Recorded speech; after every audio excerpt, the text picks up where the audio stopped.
Spring is here and it's time to get new behaviors, but sometimes habits are hard to break. Dr. Raj joins us right now. Where did you get the passion to help us break some bad habits?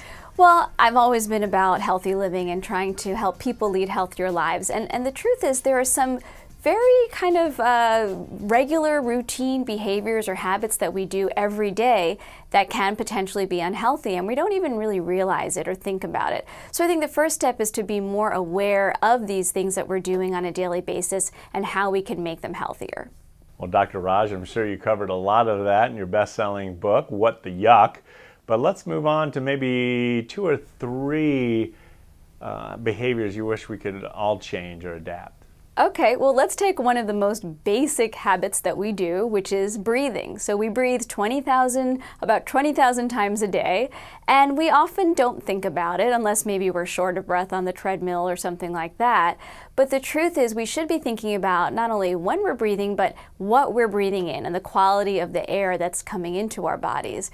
And one survey showed that about 50% of respondents thought that outdoor air pollution was worse than indoor air pollution. But the truth is, according to the EPA, indoor air pollutants can have levels up to 2 to 5 times higher than the outdoor levels of air pollutants. And when you think about the fact that we spend about 90% of our time in our homes, we really want to make sure that air quality is good and good for us. So that's why I'm excited to team up with Filtrete today. They have a healthy living filter that pulls in and traps those unwanted air particles, things like dust and bacteria, viruses, allergens that really can affect our health, and they allow the clean air to flow through. So if you're using a filter, you should make sure you want to change it every 3 months and check it at least monthly, and just think about what we're doing when we're breathing and what we're breathing in. Well, Dr. Raj, that's one. What's another habit you wish we could break?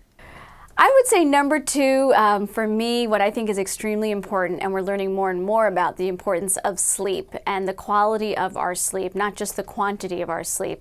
We're learning that not only does sleep deprivation make you feel tired and cranky the next day, but it can really have some long-term impacts on your health. Things like diabetes and cardiovascular risk and obesity and weight gain. So you really want to focus on how you're sleeping and of course trying to get those 7 to 8 hours, but the quality of your sleep. Are you waking up frequently at night? Is the position of your sleep affecting your muscles or back pain or your neck? Things of that nature really need to be focused on. Is your bedroom a conducive place for sleep in terms of lighting or how many flashing lights from technology you have going on? So that's another area I think people really need to focus on. And doctor, the final one? The final one, speaking of technology, is how we're using and kind of overusing technology. Now, I'm not suggesting that we never use our phone or our iPad or our tablet. Of course, I wouldn't be very successful if I tried to convince people to do that.